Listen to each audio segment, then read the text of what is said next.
Live everywhere. Daily Co's Radio on netrootsradio.com presents David Waldman. Kagro in the Morning Show.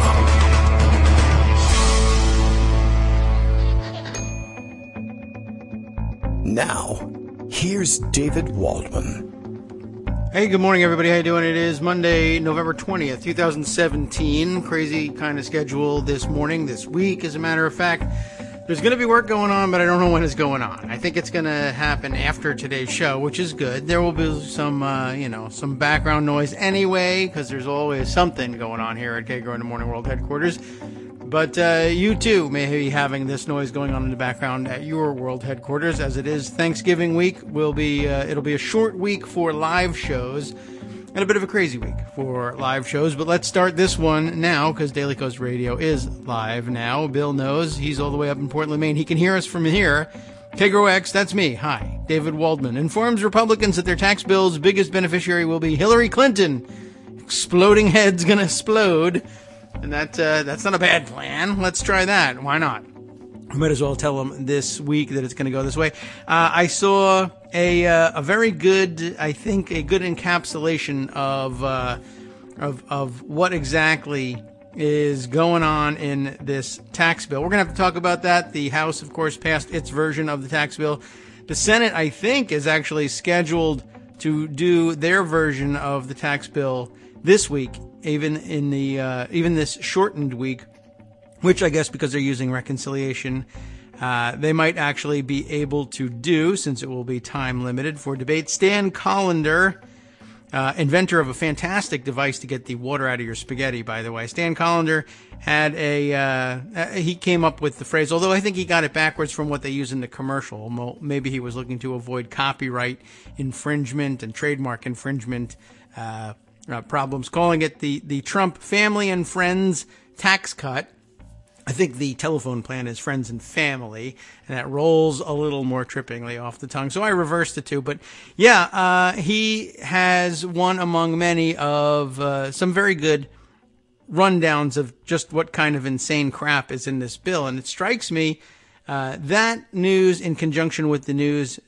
Who's got this one? Is it BuzzFeed or is it the Daily Beast? One of these two, I think it might be Daily Beast this time, has a collection of the stories of nepotism inside the Trump administration. Family members, or at least 20 families with multiple family members serving and at some level in the administration, which is, I think, relatively unusual, and puts a finer point on the friends and family style tax cut that's going on. But many people have described it this way. I don't think anybody has hit on that phrasing quite so clearly. But yeah, essentially, the more you look at this tax plan, the more it becomes obvious that they really just basically, it's almost like Trump called his accountants, if he has any, who are actually, CPAs, and said, how would I benefit? What kind of tax bill would benefit me the most? And can I put that together? And do you think we have any chance of actually passing something like that? And I think that's basically what they did, because it doesn't really make any sense any other way.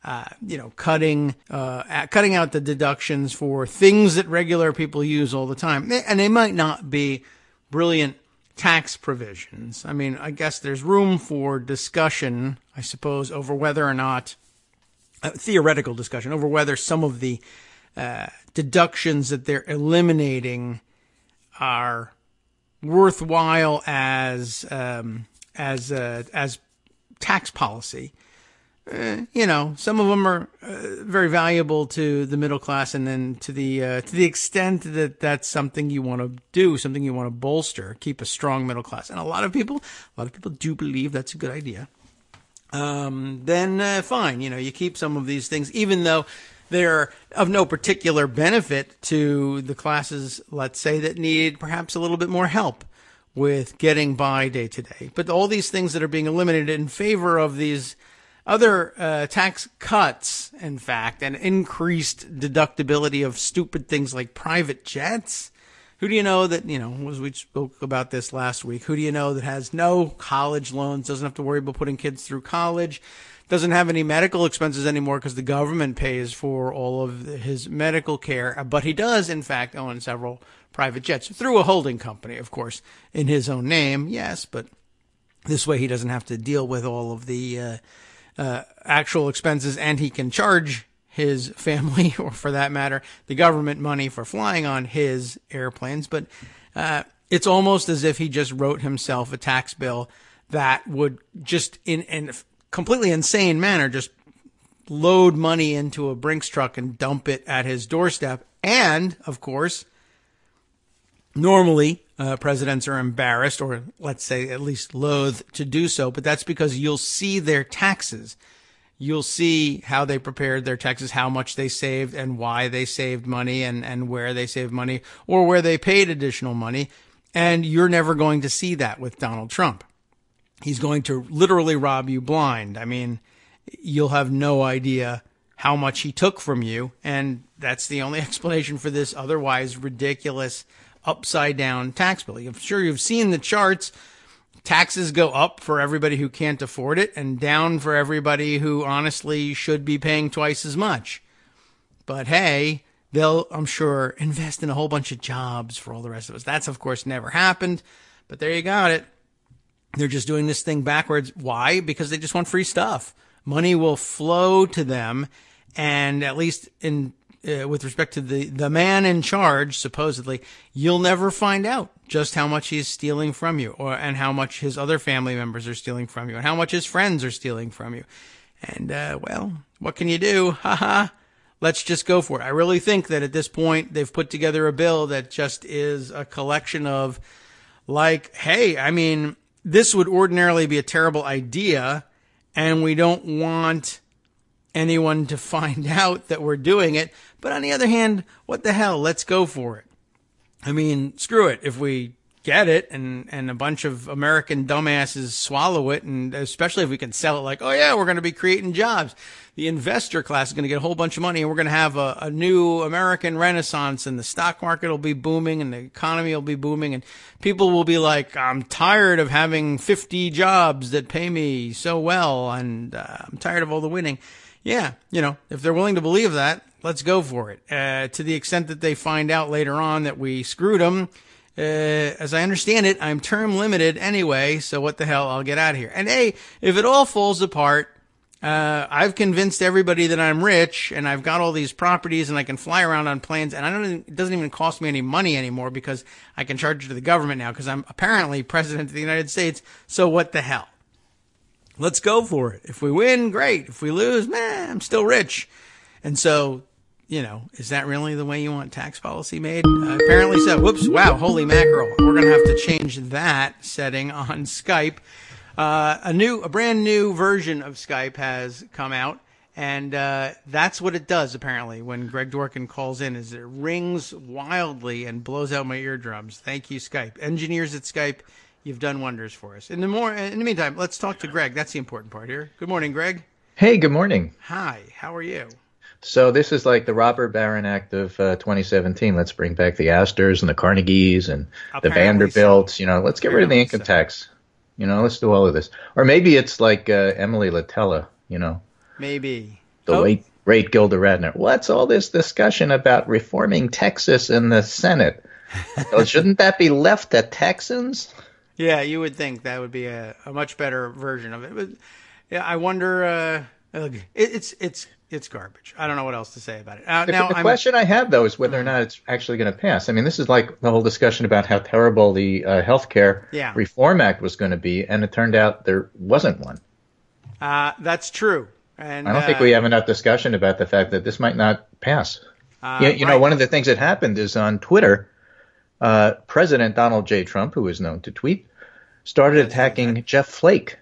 Yes. Because he was going to vote against this tax bill. Yes. And, Flake has not declared himself. Declared himself what? Whether or not he's going to vote for this tax bill. In other words, if you're going to try to persuade somebody, this is not exactly the best way to go about it. It might not be. That's true. I actually saw something from somebody I very rarely read for any reason whatsoever, Matthew K. Lewis. He had some theories about why Trump was doing this. It never serves him well. We'll discuss those perhaps later on. Okay. The very last piece, by the way, I have is a really good in-depth one on the list that I sent you. Is from Forbes, and it's by a fellow named Stan Collender, who is... I got that. Yeah. Yeah. Who is, by the way, sort of a semi-expert on this, given the fact that he served on so many budget committees, House and Senate. And budget committees. Okay. Well, let's see. I've been involved with the federal budget and congressional budget process throughout my entire career, in addition to being one of the few people who've served on the staffs of the House and Senate budget committees. The author of the Guide to the Federal Budget, which was published annually from 82 to 2000 and was one of the most assigned texts on the topic. I founded an edited federal budget report, a newsletter that was published for almost 2 decades. I've also written weekly columns for National Journal and Roll Call, so he claims some expertise in this area. And he thinks this bill sucks. Okay, well, I'll buy it. The GOP tax cut, now working its way through Congress, will be the start of a decades-long economic policy disaster unlike any other that has occurred in American history. So, he's like wishy-washy about it. The GOP's insanity is compounded by its moving ahead without having any idea of what this policy will actually do to the economy. Now, if you're a graduate student, I'm not. It screws you. Oh, if you're middle class, it screws you. I mean, it basically screws everybody. And you're right. It's like, okay, maybe I will be impeached. Maybe they are coming for me. Maybe they'll throw me out in 2018 and I don't have any other chances to do this. Let's just get what we can now.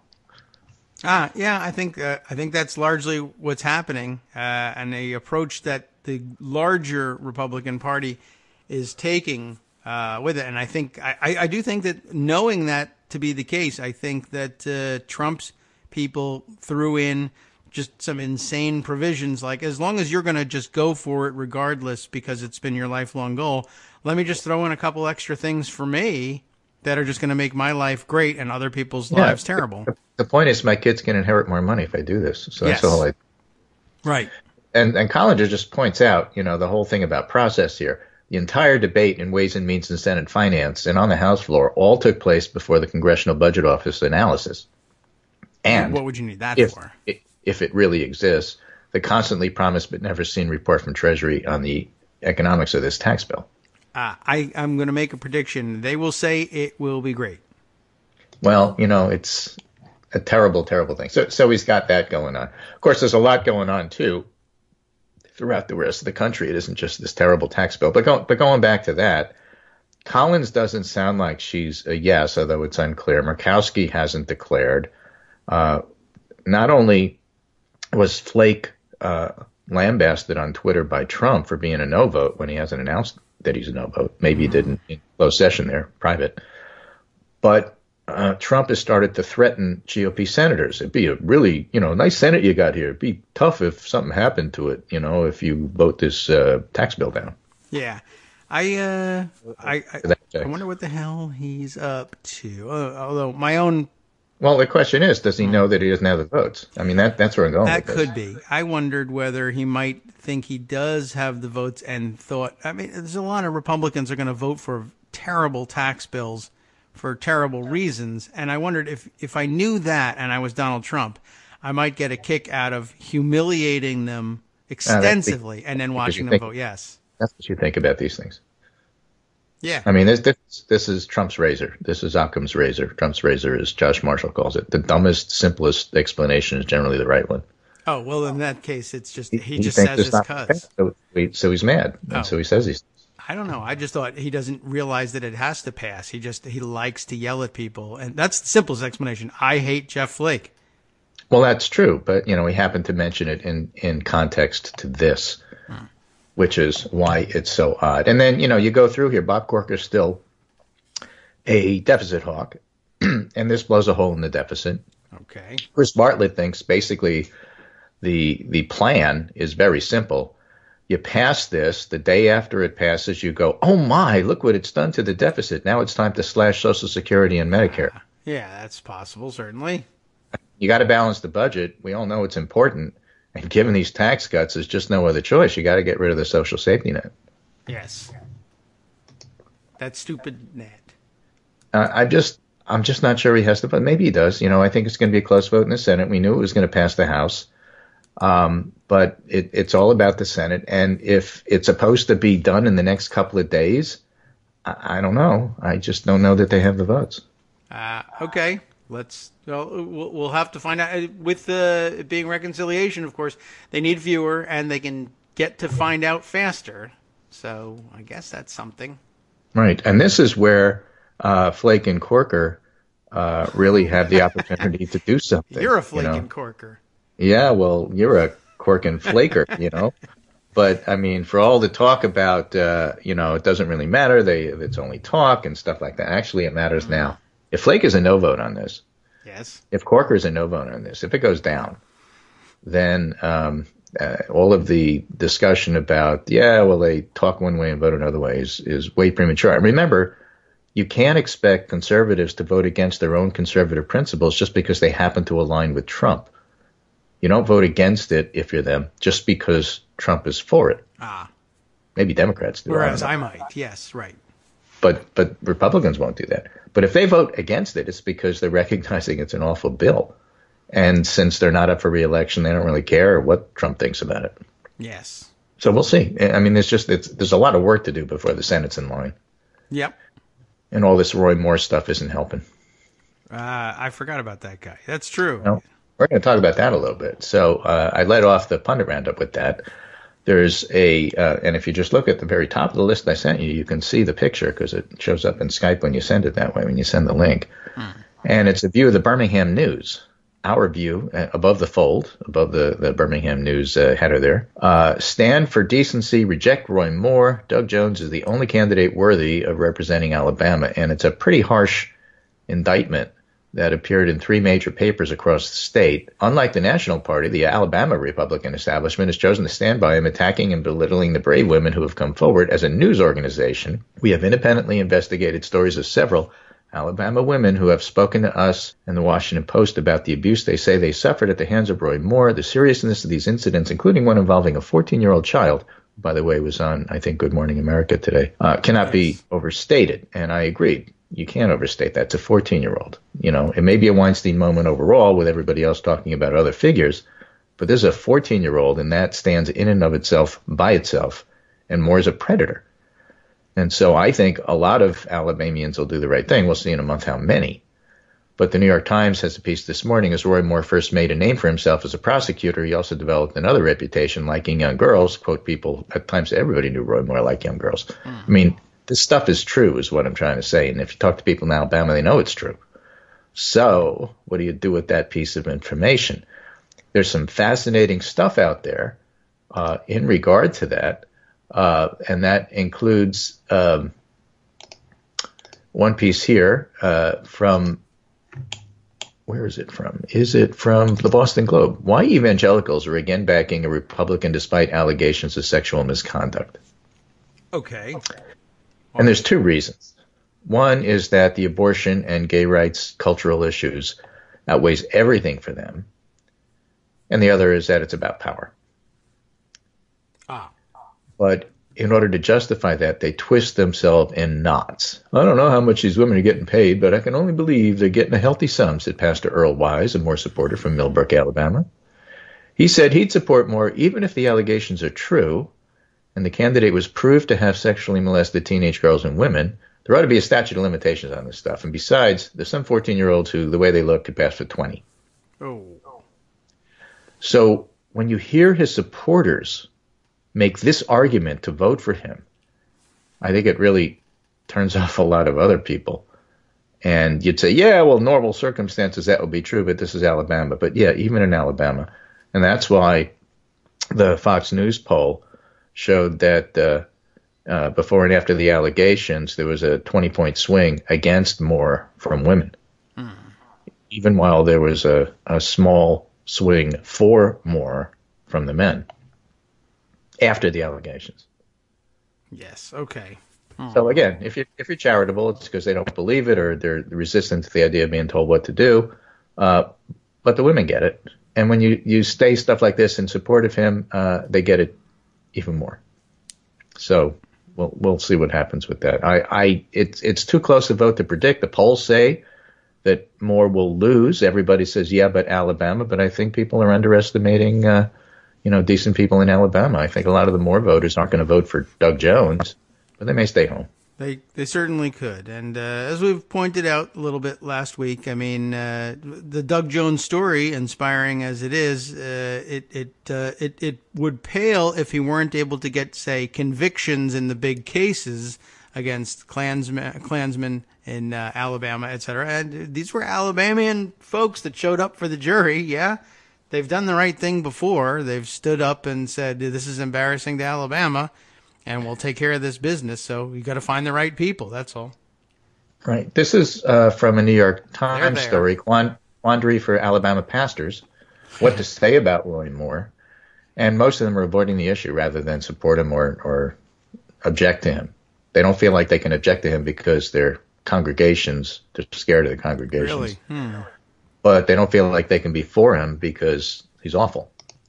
Well. So here's a quote. All things being equal between two candidates, I probably would vote for the pro-life candidate, said Cody Bruce Wood, 27, a staff writer for a non-denominational church with campuses across the state. That might seem to rule out choosing Doug Jones, a Democratic candidate who has affirmed his support for women's access to abortion. But Mr. Wood added, considering the allegations against Moore and a subsequent response, all things are not equal. Oh, well. And okay. I think that there's a lot of voters like that. So, we'll have to see which one has, the voting majority on their side. We'll find that out in 3 weeks. But again, I think it's a mistake to suggest that Doug Jones can't win. It's a mistake to suggest that Moore is going to win because Alabama. There's a lot of complex things going on here all at the same time, including Donald Trump's inability to campaign for Moore. Yeah. He can't because he's handicapped by his own sexual allegation issues that haunt him. So he's a player he's a piece taken off the board. He can't campaign for Moore. He's also extraordinarily lazy. Well, that may be. And he's afraid of his base, and there's a whole lot of other things going on. And stairs. All things being, and germs, but all things being equal. Yes. All things being equal, he would be down there campaigning for Moore. He does like campaigning, and I mean, as lazy in Alabama, as he is, where he is rallies. Very popular. He'd love to go and have rallies there, but he can't do it. Fly me in, prop me up, and I like rallies. Right. So there's that. Now, Politico has a piece here, more harassment. And by the way, just in case people missed this over the weekend, Doug Jones is ahead in the polls. And I sent you a Real Clear Politics link with a little graphic there showing how Moore's gone down and Jones has gone up tremendously since this. And Jones now leads in the aggregate.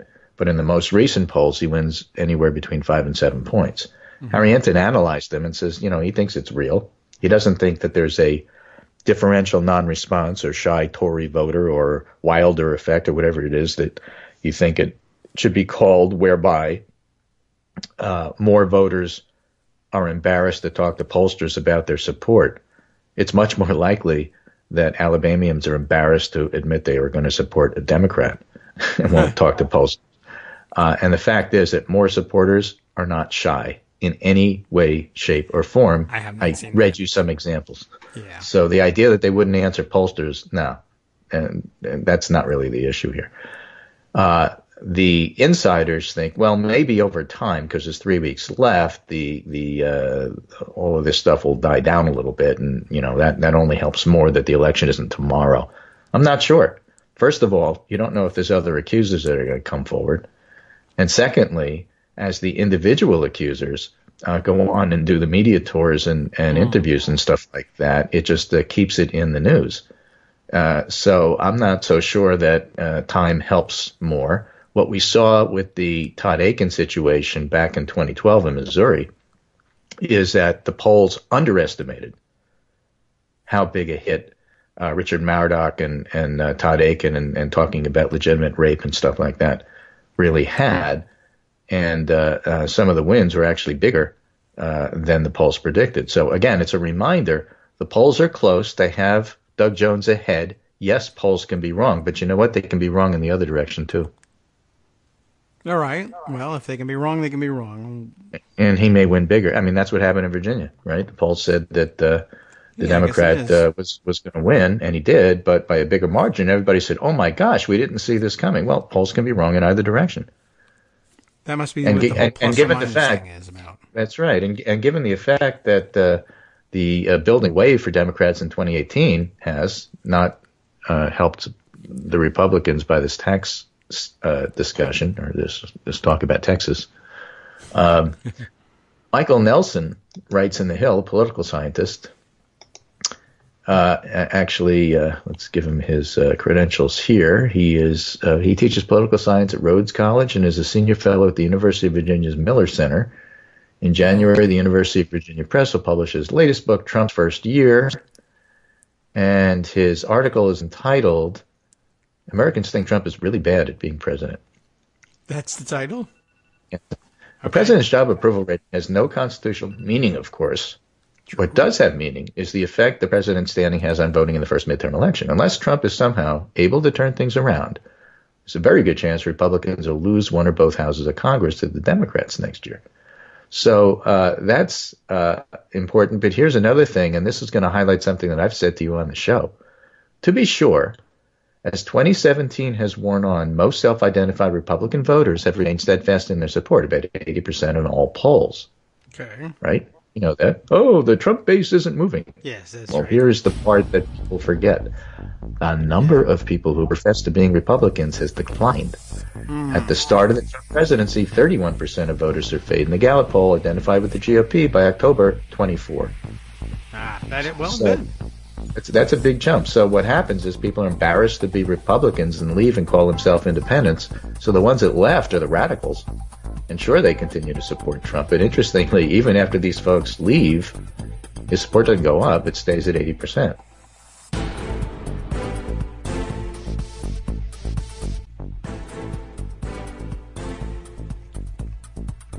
Welcome back now to the Kagro in the Morning Show here on Netroots Radio. We hope everything is operating smoothly and working as intended. It occurs to me that under this new version of Skype, right away I discovered that they had moved the button that I usually have to press to make sure that we don't have an echo. And I didn't hear the echo, and neither did you, and nobody reported to me that we heard an echo. So I was hoping that everything was fine. And now I realize I haven't seen any signals whatsoever from Justice today, and I don't know whether that means he's busy getting ready for the launch of his new show or some part of the new version of Skype has eliminated Justice from our lives. But yeah, we realized going into the break that you were no longer hearing the break music, which is our big, easy, nonverbal signal for you to wrap up. But anyway, those of you who might have missed something, assuming the breaks were working on the Netroots Radio end and you didn't get to hear Greg's summation, here we are. Okay, Justice is alive and with us. He was in the wrong panel, that's all. But we'll figure it out, and I'll just have to give you verbal cues when we're starting our music. And search around. Thanks for updating Skype. I love when vital functions get thrown into entirely different menus. Right, always a good thing. So this is another Hill story, just summing up one of the things we were talking about. Trump slams fake Flake. Trump slams Flake over hot mic comments. Senator's career is toast. Yes. Senator Jeff Flakey, who is unelectable in the great state of Arizona, quit race anemic polls, was caught purposely on mic saying bad things about your favorite president. This is Donald Trump talking. Oh, that guy. He'll be a no on tax cuts because his political career anyway is toast. Oh. Well, okay. I hope he is a no. Yeah, we all do. Yeah. So we'll see what comes of that. Anyway, the current Alabama thing is with Roy Moore remains in the news. The other thing that remains in the news, of course, is, as you pointed out, the fact that we're talking about reforming Texas. Yes. In the Senate this week. Ronald Klain has this great graph here that John Sides also put together in a different way, I think. But the one that he has here, hey, Congress, remember how people hated TARP? The GOP tax bill is 13 points less popular than TARP. How do you think this thing is going to work out for you? And I think I sent you the graphic, but the average support for major legislation for average of polls here, okay? So expand the minimum wage, 83% from the public. TARP, 41. Affordable Care Act, the year, I'm not sure, ACA, he's got this wrong. It says, it must be, he's got the year here, and I don't see where that works. It must be 09. Okay. Affordable Care Act 09, 43.3%. The stimulus bill was 56%, Dodd-Frank 61. The GOP healthcare bill was 23% support from the public, and the GOP tax reform bill is 28. That's bad. People won't like that. People don't like this. Some of them are as low as 16. Republicans are okay with it because they're told to do so. So about 60% of Republicans support that. That's not very high if you're looking at partisan. It should be 80. And yet, when you tell people about it, support falls even among Republicans because people don't even know what's in the bill. So they have this incredibly unpopular bill being pushed by an incredibly unpopular president. Yeah. And you scratch your head and say, what's going on here? Why are they doing this? I've talked to some of my Republican friends in Congress, some of whom have contacts on the Hill and some of whom are on the Hill, and they all tell me, I don't know. Yeah, that's basically it. I no way of knowing. Okay. So unless you're senior leadership, you really don't know. Now, part of the speculation is that, again, as various political scientists like Dave Hopkins has said, is that the Democrats are a coalition and the Republicans are an ideological party who are willing to lose in order to get what they want. Democrats were able to do that with the Affordable Care Act, but this is, a different order entirely. And then there's the other side of the coin, which is also that it's for the donors. And some of them in Congress have actually come out and said that. We have to do this because otherwise the donors will be unhappy. Right. And if they're unhappy, they cut off money. If they cut off money, how are we supposed to win? I don't know. But the other side of the coin is if you have an unpopular bill like this being passed, how are you supposed to win? That's why Amy Walter and other people are writing, this really looks like a wave election. And some of the even the conservative, nonpartisan forecasts, for example. Conservative nonpartisan? Or conservative, conservative not in the party sense, but in the I'm not going out on a limb trying to push things without data. I see. Okay. I'm going to take my time and do it slowly. The real small conservative. C. Okay. Yeah, small c.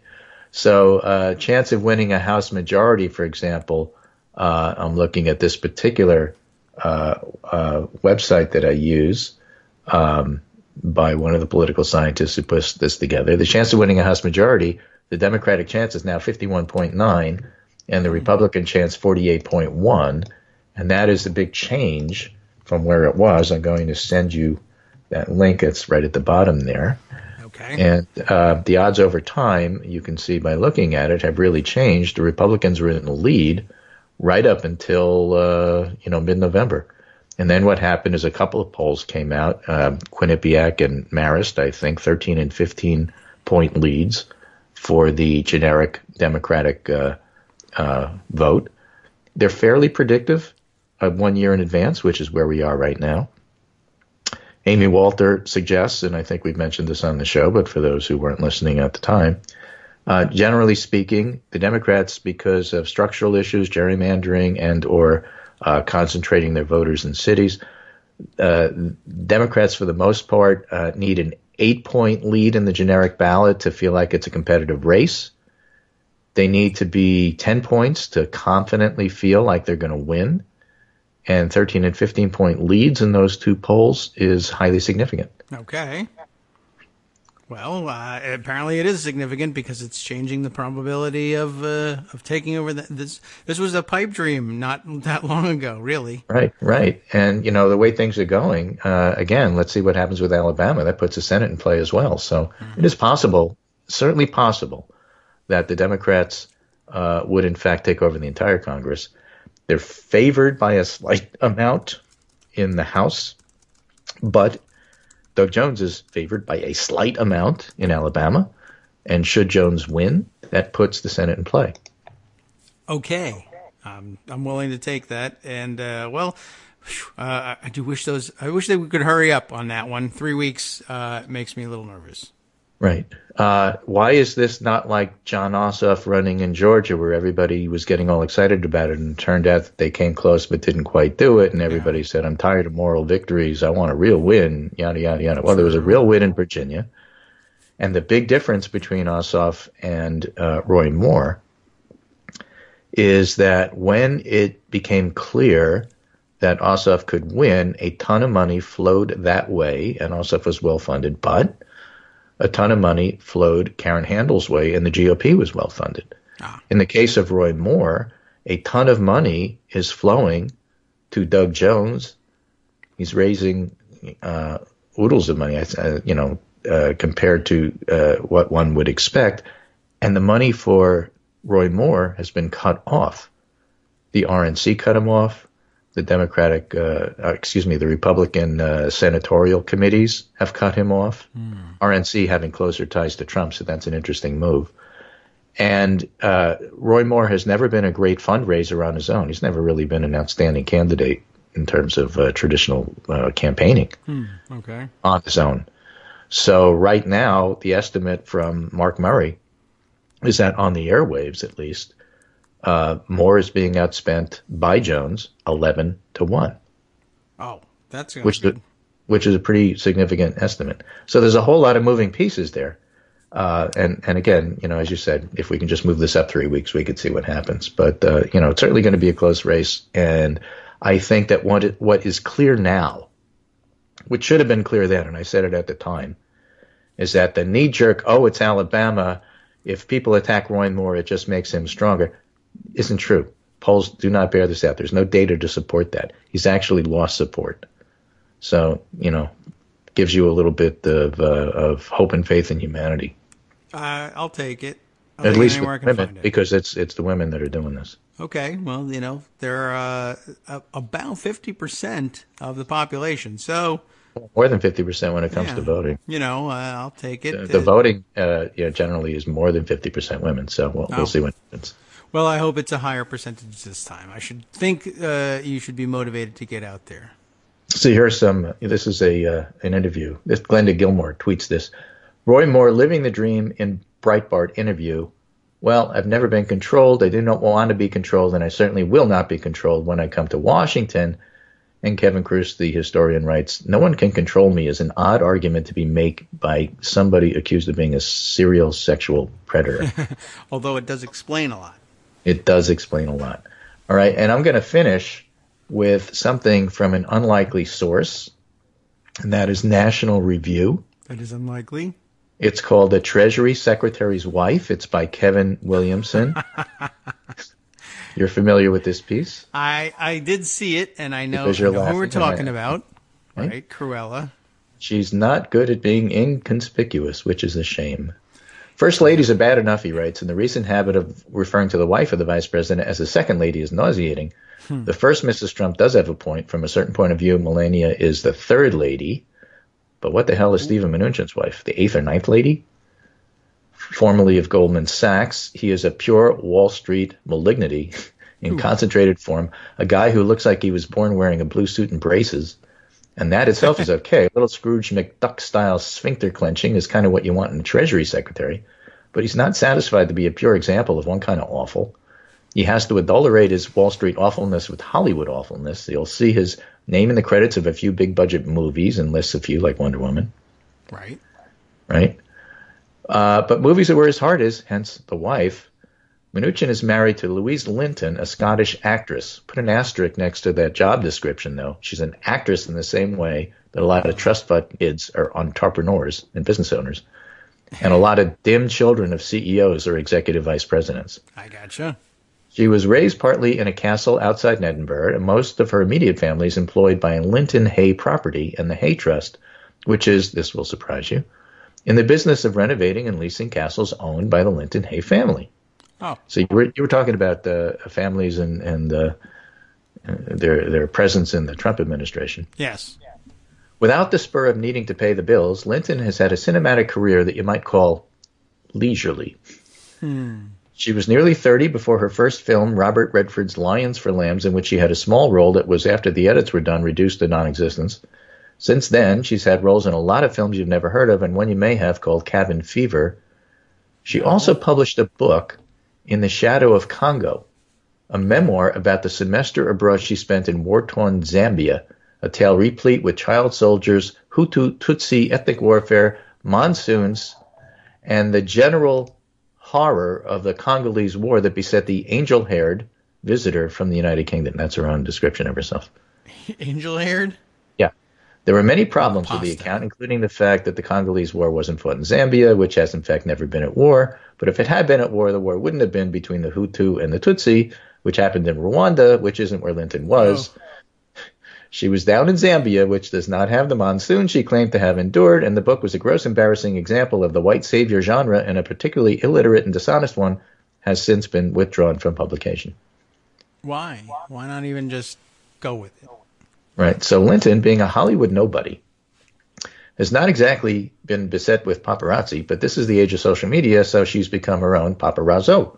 She posted an infamous Instagram picture in which she, disembarking a government plane with her husband after a trip to Hardscrabble, Kentucky, boasted about her ensemble, her Hermes scarf, the Tom Ford sunglasses, Valentino outfit, etc.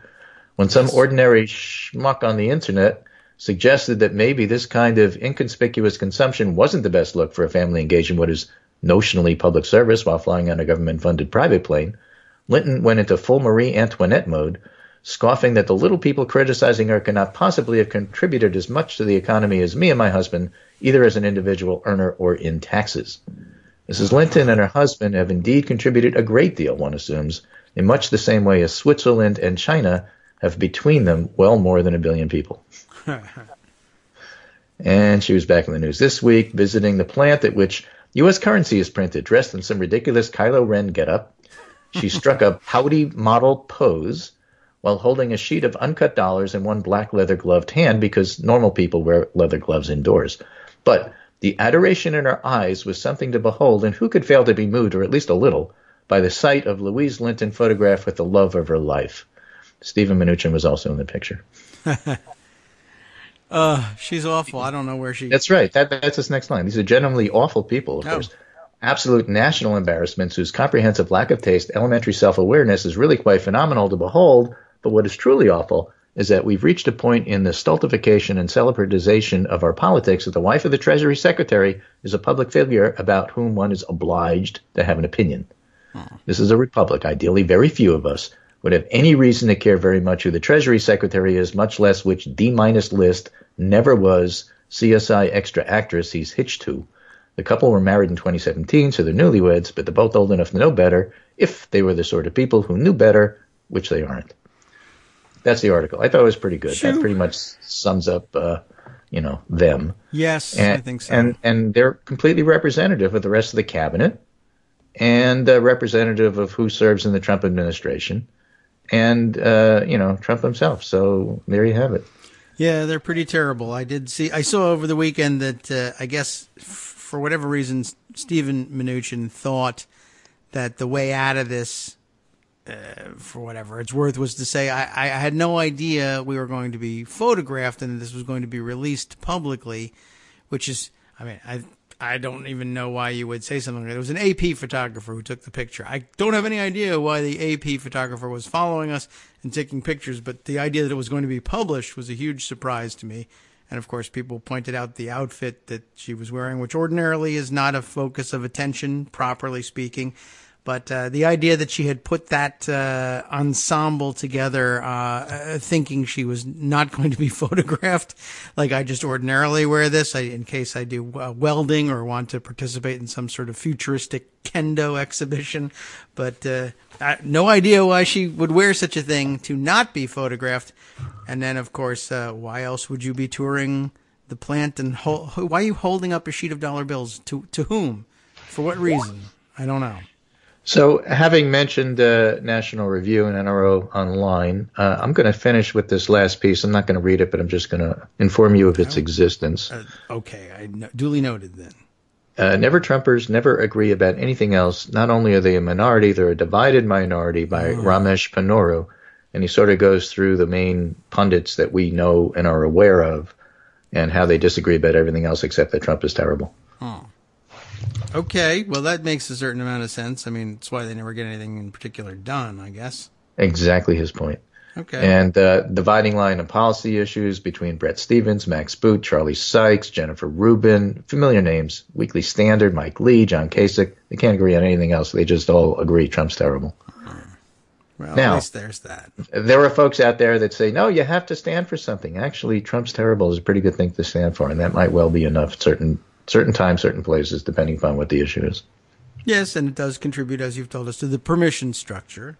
Exactly. So with that, I'm going to leave you with the whole concept of permission structure, and you have my permission to think about these things and discuss them. All right. And, David's got a whole hour left to the show, hour and 15 minutes. And maybe you won't hear break music. Maybe you will. Who knows? But in the meantime, it's always fun to listen because you never know what's coming next. He doesn't. And so why should you? Right. Honestly, there's no reason you should know better than me. It's my show. So take care. And this is great work. And speaking with my good friend David Waldman, Kagro in the morning, discussing politics in the morning. And I'll be back Wednesday, and we'll do it again. He'll be back tomorrow. Yes, that's true. It's one of these daily things, as it turns out. Thanks, Greg. We'll talk again tomorrow, or rather on Wednesday. Who knows? Maybe we'll talk again tomorrow because Skype will just connect you for no reason. I couldn't even predict to you.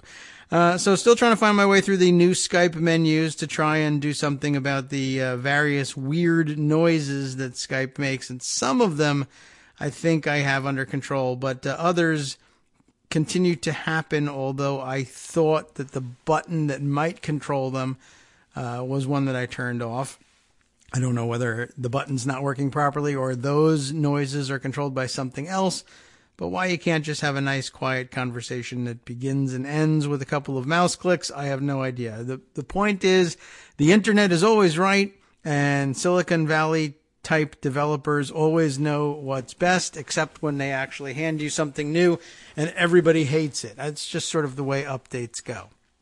I think that the inability to play the music for Greg over the phone is something that actually won't happen again tomorrow, not because I figured anything special out, but because as I'm looking at my other applications that control audio, I've got a sort of a red flag notice here that soundboard, which plays all that music, might not be functioning entirely correctly. And I think it's going out over the feed, but the red flag might be to let me know that it isn't going out over Skype, though it might be going out over my Nicecast feed. So hopefully those of you at home are hearing it. Otherwise, things will just be sounding rather awkward, and we'll try and make sure that at least that the podcast version of things is working. And there's Justice telling me, yes, he used to be able to tell me that silently, but now, under our new fantastic updated Skype, for which we can no longer find the right buttons, I'll have to explore after the show and make sure I can find it. You'll hear little bloop noises, and it sounds like bubbles, or it sounds like we're farting in the hot tub is what it sounds like, I guess. Allegedly, because I've never done that, and I don't know what it would sound like. It's a bathtub. Well, that I'll have to cop to. A hot tub, where there's other people around, you try not to do that. Anyway, moving along. Let's see. What else have we got here? Yeah, okay, so well, I think Justice is saying that we can hear the music, but it isn't coming out quite right. At least you can hear us. That's the important part, the voice. Okay, so we're a couple of minutes away from our next break, and we'll see what that sounds like to those of you listening live via the Netroots radio stream. And we'll fill the moments between now and then with exciting and fantastic material. Stan Collender, who was mentioned, was Armando says, I hear no music. Well, I'm not playing any music now, Armando. But you tell me whether you heard it during the first break or not. And I'm not certain if it's something I can correct mid-show at this point, which is disturbing. But like I said, you're here not for the music. Although if you're here for the musical entertainment, wait for the podcast. We'll see if we can't get that right. Okay. So let's see. I mentioned Stan Collander's piece. Oh, by the way, I mean, I might as well just throw in here just to make everything fantastic. Not only are we disrupting everything here at Kagro in the Morning World headquarters and with construction, and we've got the Skype revision going on here. We also, of course, have the shortened week because of the holiday, so lots of extra stuff here. So less time than ever to figure these things out. I think Firefox has also chosen this particular moment to update and thrown everything into confusion as well. So I'm pretty sure somewhere here is this Stan Collender piece, but where it has turned up, I have no idea. Now, oh yes, okay, well, no, it wasn't open yet. I think it's open on the other computer. And maybe we can go to that, although I do need that one to control the music you may not hear later on. It's in Forbes, and Forbes, of course, likely to give me trouble with getting the ad open or the piece open, because I ordinarily use ad blockers, and a lot of sites that are increasingly are complaining about this. They do have some auto-playing video ready to roll, but I have that muted. All right, GOP tax bill is the end of all economic sanity in Washington. And I'm reading his piece because I loved his formulation of what to call this tax bill. He called it the Family and Friends tax bill. Like I said, a play off of Friends and Family phone plans, but I think chiefly, I mean, it's probably the better name for it, because I think Trump's concern is chiefly with his family, and only then after that with his friends. So let's take a look at his description of things. No doubt many of you read the above headline and immediately started to tweet the GOP tax bill can't be the end of economic sanity in Washington because there never was any to begin with. I have two responses. We'll make time for one, and we'll see how that goes. First, please do tweet that and link to the post when you do. Second, you're wrong. If it's enacted, the GOP tax cut now working its way through Congress will be the start of a decades-long economic policy disaster, unlike any other that has occurred in American history. Well, that will be actually pretty attractive to Donald Trump. He likes that idea. Anything that's the biggest in history, even if it's horrible. There's no economic justification whatsoever for a tax cut at this time. U.S. GDP is growing. We'll start with that. Unemployment is close to 4%. He was bragging this morning, by the way, that it was going to dip under 4%. Donald Trump was. And since we're almost there, that's not really a huge accomplishment for him. But okay. That, by the way, under 4% is below what is commonly considered full employment by economists. You could debate whether or not that makes any sense, or whether or not that accounts for the gig economy, but we won't do that right now. Corporate profits are at record levels, yes, and stock markets are soaring.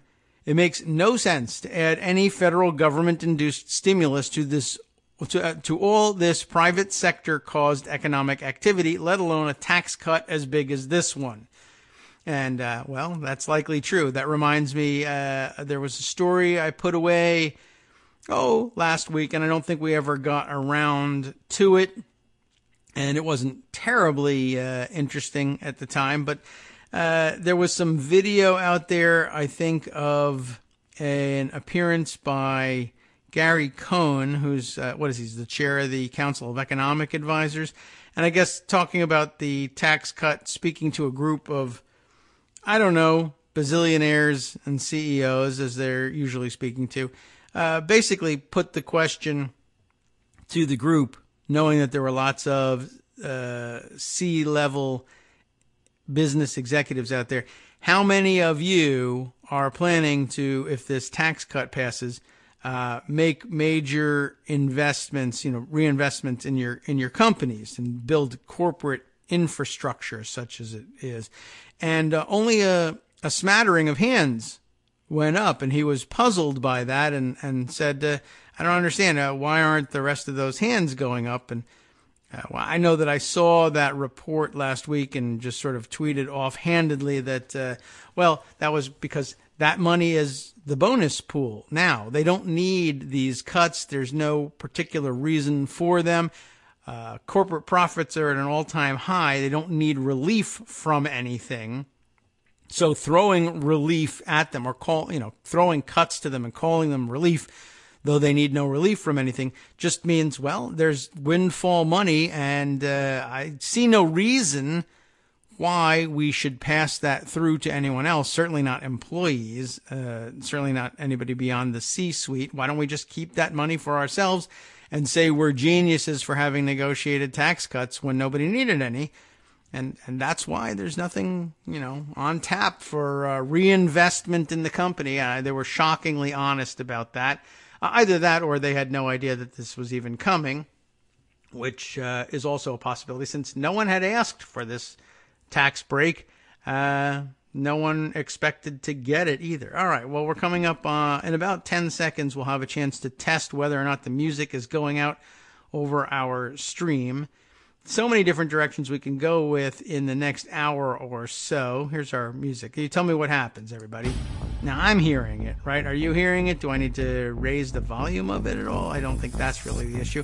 Anyway, we'll be back after this short break for the top of the hour. We'll try and pick a direction and stick with it. We'll tell you a little bit about what's coming up tomorrow on the show because we have sort of a super special opportunity tomorrow, which we've already been yelled at about over the weekend. We'll discuss that a little bit in advance, too. All right, here's the music. Great, we'll take our break.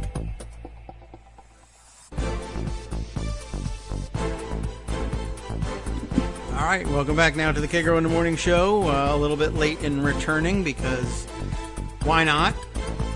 Let's all throw a couple monkey wrenches in the procedure here just to keep things lively. All right, let's get rid of the music and head back into the show here. Let's see. All right, music is okay, so we got that thumbs up and ready to roll. Okay, so where should we go? Well, all right, brief break just to update you on what we're going to be doing tomorrow, although that means, let's see, switching screens. Just to make sure I have it all together here. I should tell you the story of what I saw going on over the weekend. Armando, you might be interested in what I was watching. I didn't even get a chance to really respond to any of it over the weekend. But you may recall that last week at some point, off the air, Armando was involved in a major altercation online. Can you believe it, that Armando would be involved in such a thing? No surprise, of course.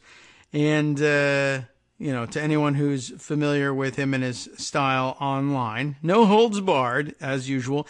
And let's see, he was in a discussion generally with lots of people, I think, last week, as usual, over the fallout from the Democratic Unity Commission and the notion of changes that were being proposed, that some of which should be made, some of which perhaps more questionable, changes to the way the Democratic Party will handle its nomination process for the 2020 election.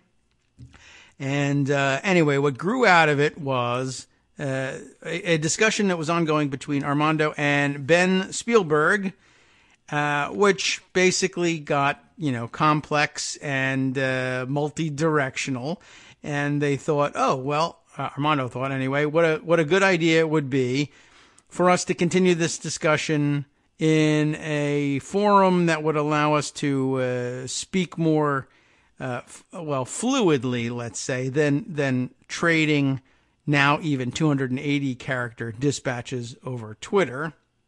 Ben Spielberg describes himself on Twitter as co-founder of 34 Justice, campaign manager for Mark Elric for Montgomery County Executive, formerly with the Center on Budget, San Jose Teachers, Teach for America, etc., etc.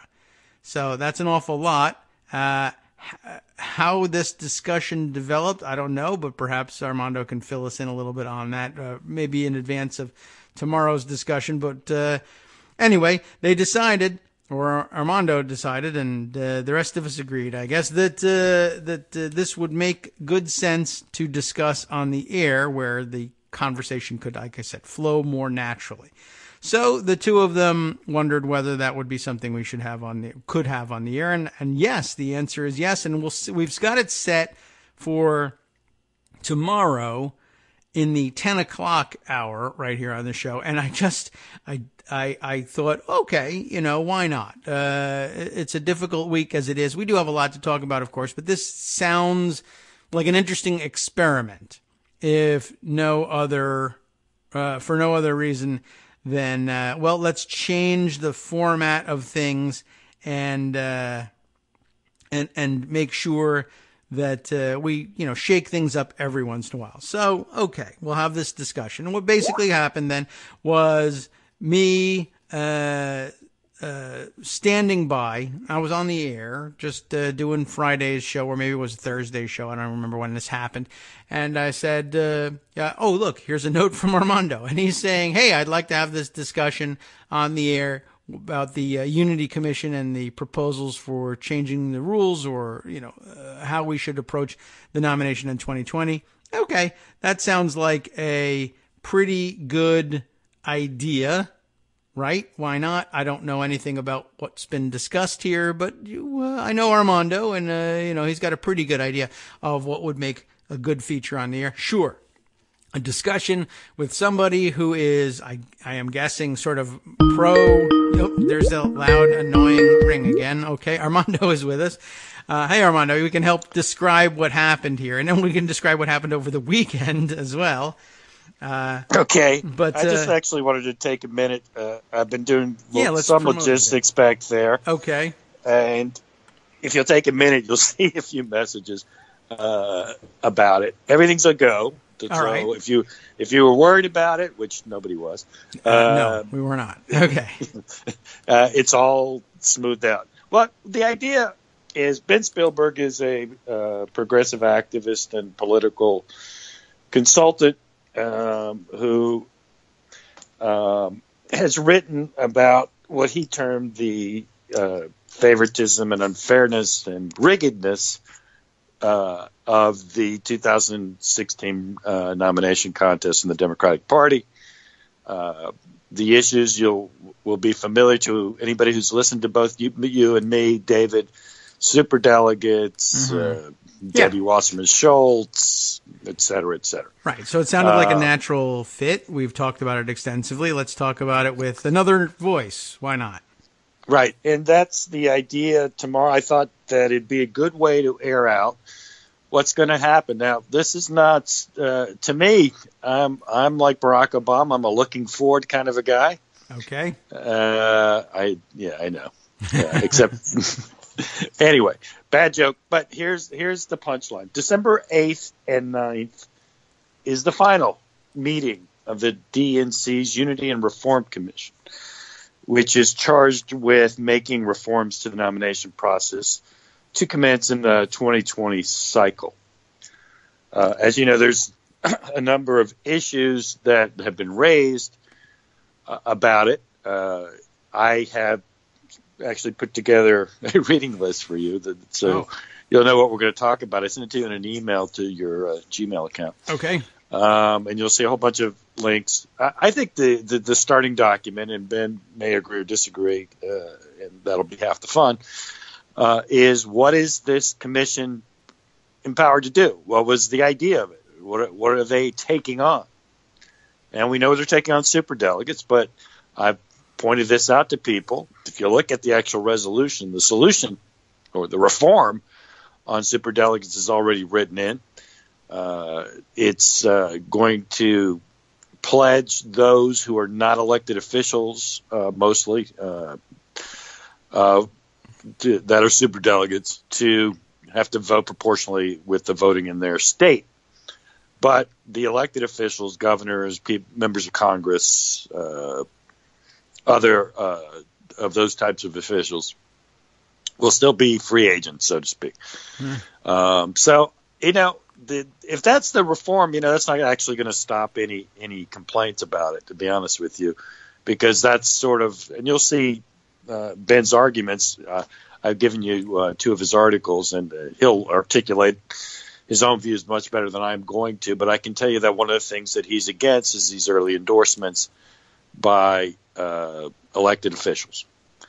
It tips the scale, it rigs it, it favors it. I think the biggest problem with the argument there is there's something called the First Amendment and you really can't tell people not to do it. Now, I guess if they do it, you could strip them of their vote, and that's actually going to be a big part of my discussion of this. Is what are the tools that the DNC actually has? Well, don't give away too much. I suppose we'll save most of it for tomorrow. And All right, that's true. Well, the other issue that we'll talk about, which has been completely overlooked by both Ben and the Sanders wing of the reform discussion, is the URC resolution says that the commission should be looking for ways to encourage the use of primary elections.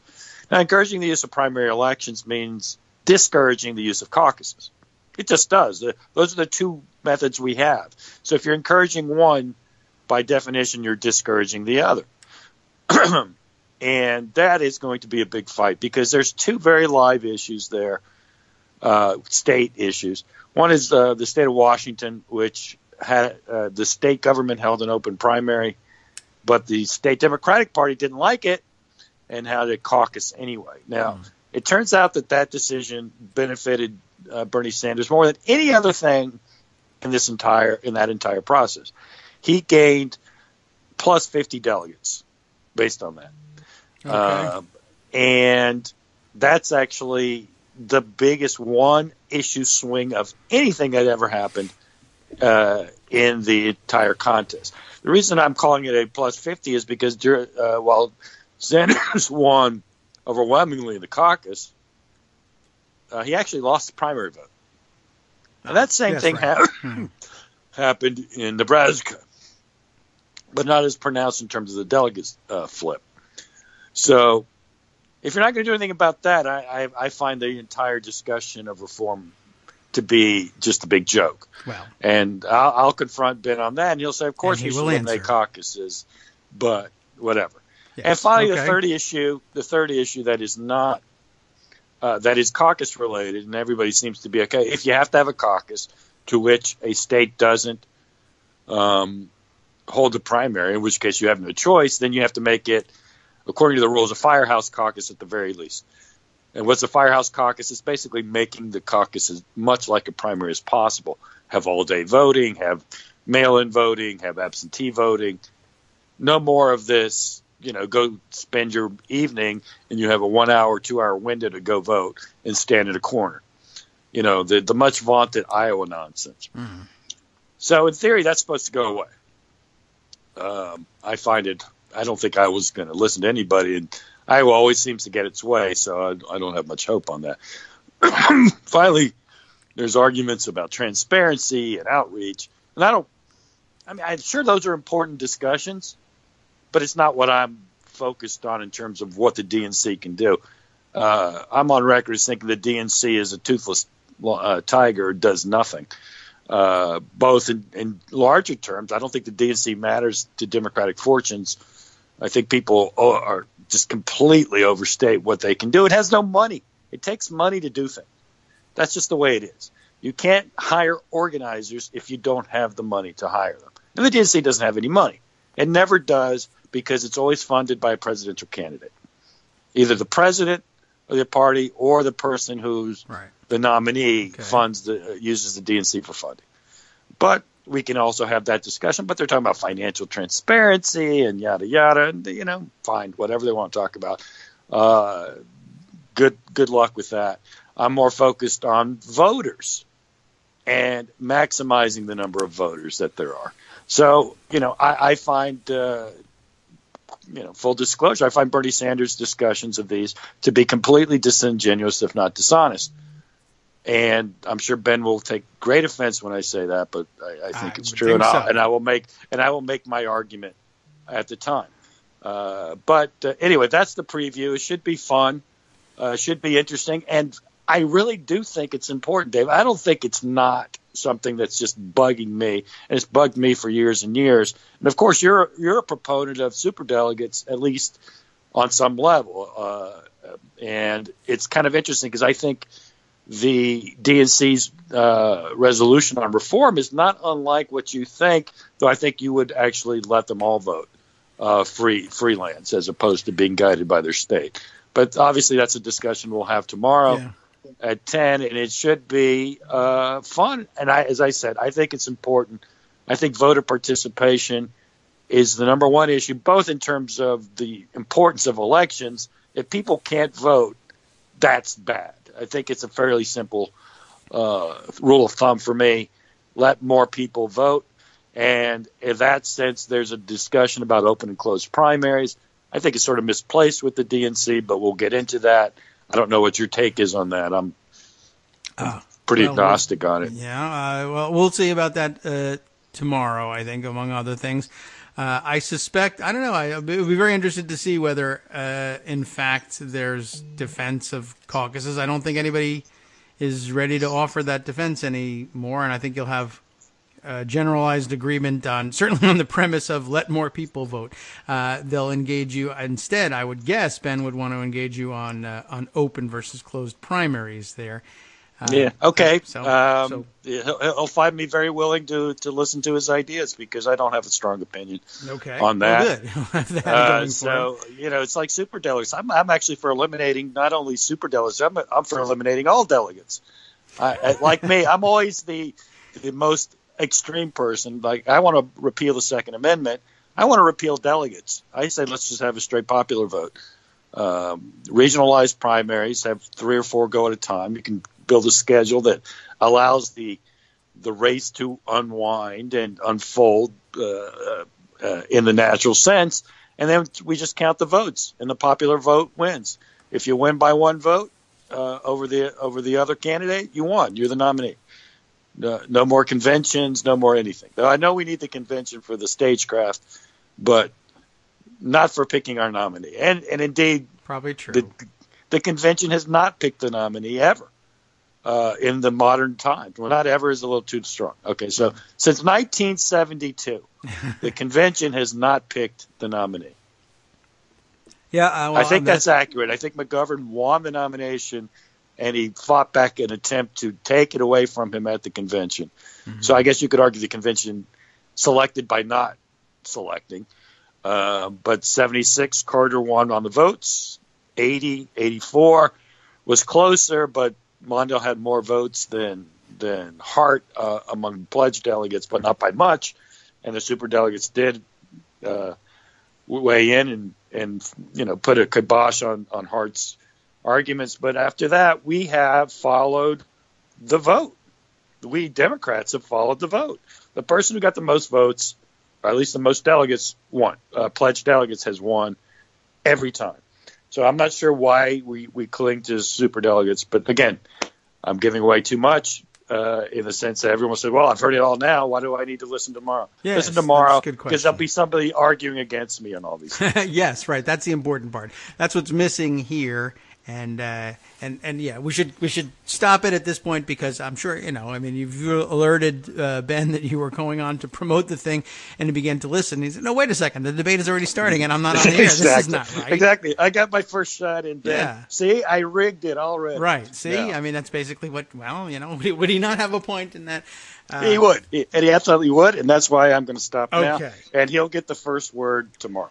Well, we will discuss. There's another thing that we need to discuss. I noticed that over the weekend, as they say, no good deed goes unpunished, and so maybe you have to reevaluate whether or not it was a good deed. But as I was thinking about it, I saw this developing on Saturday, but I had been offline for most of the day, and just checking in, I found, here I had been just doing my own thing, doing the show, and Armando said, hey, we want to have this discussion about the DNC. Maybe we could do that next Tuesday. And I thought, okay, we talk about the DNC all the time, and there'll be another person on here who's usually not. And so this way we can say, all right, so there's somebody representing what is at least presumably closer to the Bernie Sanders position, whatever that might be, on the air. And so good. Why not? Let's go ahead and do it. And then I found out for the rest of Saturday why that was not good. And the answer is because in the course of just doing my show and being asked, do you want somebody to come on and talk about this thing? Yes, sure, go ahead. I found out that, Armando's discussion of the Unity Commission was nearly canceled for lack of diversity.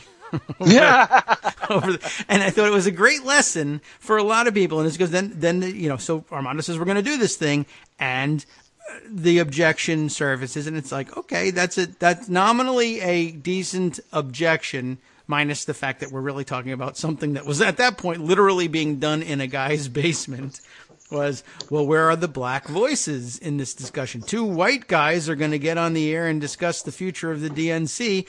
Where are the women? Where are the people of color? Where are the voices that represent the rest of the party? And that's all good point. But then again, it was sort of like, well, they're not in my basement. And I don't know what I was just doing a show, and a guy said, do you want to talk about the DNC? And I said, yes, but I didn't give adequate consideration to, was I opening the floor to enough diverse voices in all this, and I guess I'm not, but I hope that the DNC will. Although one of the things you learn in dealing with the DNC is the DNC is rigid in its approach to inclusion because of this very objection, and of course because they're doing something. Although Armando doesn't think they're doing much, they're doing more than I do in my basement. Let me also defend ourselves in two ways on that. Number one, as a general matter, it's been years, but you may or may not remember that one of the first guests we had on Daily Coast Radio when we first launched it in Netroots Nation 2012 were the editors of Black Coast, two of our favorite people. And I've always felt like if they had time, of course we'd love to have them on. It's hard to get people on. Believe you me, I'm a half. It's not that popular thing to wake up in the morning. Half ASS show producer. I'm not good at lining up guests for you. But I've tried, and it's not easy. I mean, I understand now the argument there. It's not convenient. If you're West Coast, it's crazy. Yeah, it's very hard. But we tried hard, and we've done it. On the issue of the DNC, here's my argument. I'm obsessed with it, but most people don't seem to really have it on their radar. I mean, my fight is actually getting people to care about it. And I think that people of color and women should care about it more than most because they are the ones whose votes get disenfranchised by caucuses. Yes, true. And they have a lot to be concerned about in the way the Democratic Party runs, and they're also the least likely to. It's a very white person thing to be able to do, to say, yeah, I was sort of on a volunteer basis, be involved in the national party and fly to Washington, D.C. and occasionally San Diego or whatever to have conventions when nobody's looking. Yeah. And there's a certain point that you have, which is, listen, you put in the time, you'll get a voice, and that's true. Yeah, but not everybody can put that kind of time in, but plenty do, thankfully, and they make it. They hold the door open very intentionally and say, like, when it comes convention time, for instance, the rules about who you can send as delegates, it's not just an open election, like, let's just vote whoever's the most popular. There's very strict rules, and it's got to be equal representation, male and female, and there's got to be, there's all sorts of complications with that now. And then, but you absolutely do have to have sufficient minority representation, and it's all written in by rule, and a lot of people roll their eyes at that, or a lot of people think it's a great thing. It's the subject of a lot of debate, the formulas, but the point is that there's a lot of work and thought and, blood, sweat, and tears that goes into making sure that the official platform making body of the Democrats is extraordinarily inclusive. It's just it doesn't extend to me and my basement because I'm not part of the DNC and I wasn't looking. Somebody said, you want to talk about something? I do. And it never occurred to me to say, I do, but what race are you? And it's not because I'm so fantastic and colorblind. It's because I didn't think having a discussion necessitated that, and in some ways it does, in some ways it doesn't. It's not just a conversation; we're broadcasting it. So, okay, I get that point. Part of the downside of doing our show so casually, to us, we're like, well, the door's open. Anybody who wants to come. Well, it's not that easy to just knock on a door and barge in. Some people find it easier than others. And even if you have the time or you're East Coast and you're up and awake and conversing anyway, the idea of just saying, I'm just going to force my way onto this radio show and start talking is not really, not something most people to contemplate. It's not going to happen I that have to way. I invite mean, it just isn't. Listen, there's plenty of credible and informed people of all races, stripes, genders, etc. But they first have got to be interested in doing it, and B, we've got to know about them that they are interested in doing it. I mean, those two things have to happen. And as I said in my attempts to help you produce this show by getting guests, I can tell you it's not so easy, and it takes someone who's more persistent, I guess, in pestering people to come on the show. But that's obviously not the complaint. The complaint is that, there are people who want to talk and you're not letting them on. Well, I wish that were true, because then that means there'd be a lot of people that want to talk, and we have the power to not let them on. But that hasn't happened. Yeah, basically. And also, of course, you run into the problem, the practical aspect of producing such a show is, well, okay, now people who want to talk are coming on and I can't stop them and we can't move on to other issues or whatever. And that happens very frequently myself, but it's one thing. I'm producing the show for my own reasons versus, here comes somebody and I don't know where they're going. And they might get us, say, kicked off the air in Rochester if that were still the case. But you never know. Anyway, it was an interesting object lesson and all that, and watching Ben, and it reminds me of a number of similar situations, particularly when either newly engaged activists come aboard or people who find themselves swept into activity by a reformer-style candidate. And so, therefore, come with all sorts of expectations that I'm opening the process, and so everyone will, particularly people who have traditionally felt themselves to be outsiders to the process, will all love me for it. I think it came as a big shock to a lot of Bernie Sanders fans that a large number of the activist people of color and women and others found that Bernie Sanders either didn't resonate with them for one reason or another, or that they actively felt discouraged from participating in his corner. And that was a huge shock to them because we're awesome progressives. How could you think this of us? And, well, nobody doubts your progressive credentials, but it's awfully white in here. And we were just saying that. And it was. But, it's awfully white everywhere. That's because I mean, I see that. It's less. Listen, and I tell you now, and I'll actually ask this of Ben tomorrow. I said, are you concerned that the Bernie wing, your wing, because Ben, I think, is pretty firmly ensconced in that. I don't think I'm misdescribing him. Say that you're not figuring out why you're not appealing to more people of color. I mean, everyone talks about how bad the Democratic Party is doing. And I look at our revolution. I said, we've got to get more people of color to vote. I said, yeah, I agree. But you also need to think about why people of color aren't supporting you and didn't support Bernie in 2016. I mean, there's no introspection. Democrats, of course, in general, we second guess everything we've ever done, and we're all terrible. Yes. They don't have that, and I'll give them credit for that. There's no, we're the greatest, and it'll just happen. Well, it's the sort of thing that you can hope for when you're not responsible for running the place. At any rate, now it is time for our next break coming up. All right, and I'll leave you back to your show. That way I don't need to talk too much, but it'll be more fun because there'll be another guy disagreeing with me. Yes. Not just David, so it'll be fun. Right. Tomorrow, so please tune in. Ben Spielberg and I will be discussing what I'm calling DNC reforms for the 2020. I'm sure we'll do some rehashing and relitigating of the 2016 as well. No doubt. How exciting is that? But it's part of the process. Okay. Thanks very much, Armando. We will take our 2-minute break here and be back, for no particular reason, as I said, but just to reset and consider more options for the last segment of the show. We'll be back after this message.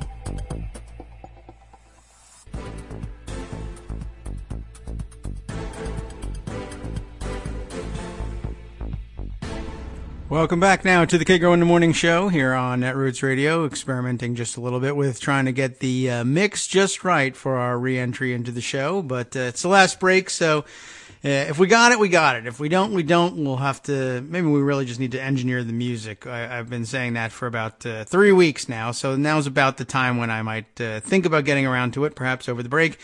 When we left off, before speaking with Armando about tomorrow's and previewing tomorrow's discussion, we were reading the Forbes magazine piece from Stan Collender, inventor of the fantastic colander that drains water from your pasta. I think it goes way back in his family. And that's how he became, how his family became wealthy enough in the years ahead to allow him to dabble in economics, which I don't understand how anybody gets paid for economics. So anyway, I guess you're a professor or you work on the budget committee and write articles about the budget. That's about it. Anyway, he was saying, it has nothing to do with the colander.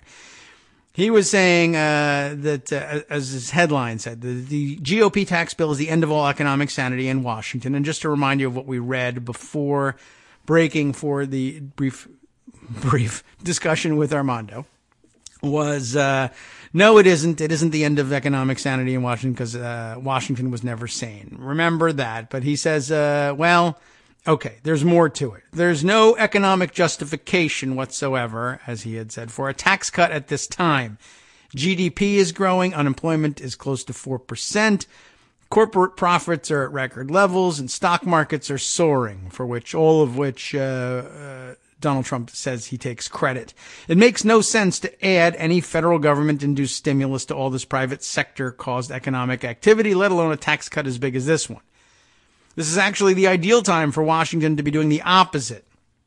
But by damming the economic torpedoes and moving full speed ahead, House and Senate Republicans and the Trump White House are setting up the U.S. for the modern day analog of the inflation-producing guns and butter economic policy of the Vietnam era. Hooray! Malaise is coming, ladies and gentlemen, and they'll blame Jimmy Carter for it. The GOP tax bill will increase the federal deficit by $2 trillion or more over the next decade. The official estimates of $1.5 trillion actually hide the real amount with a witch's brew of gimmicks and outright lies. How do you like that? That brew, unless all the rules have changed, is virtually certain to result in inflation and much higher interest rates than would otherwise occur. Oh, I'll have to remember that and lock down my mortgage. The GOP's insanity is compounded by its moving ahead without having any idea of what this policy will actually do to the economy. That sounds like a bad idea, doesn't it? The debates in the Ways and Means and Senate Finance Committee and on the House floor all took place before the CBO, Congressional Budget Office, got to issue its analysis. And if it really exists, the constantly promised but never seen report from the Treasury on the economics of this tax bill, also not yet available, as Greg told us. Meanwhile, Congress has ignored other estimates like this one from the University of Pennsylvania's Wharton School, and wouldn't Donald Trump be interested in that? Showing that the tax bill won't do what the GOP is promising. In other words, the GOP tax bill may be enacted without anyone who votes for it having any understanding of the damage it could do to the economy. Hooray! Common sense. Just populism gone wild, right? They have wishes, hopes, and prayers, but in reality, nothing beyond the economic equivalent of pagan superstition. And that's bad because we're on Christmas. I added that part. Stan Colliner is not that disorganized. On top of everything else, Stan actually says, there is no reason to rush this debate as the GOP is doing. Given that it's not really needed, a bill that is enacted next January or February will make as much economic sense as one signed into law by the end of this December. The must-do-it-by-Christmas deadline Trump has imposed is completely artificial and nonsensical, as is Trump himself, I might add.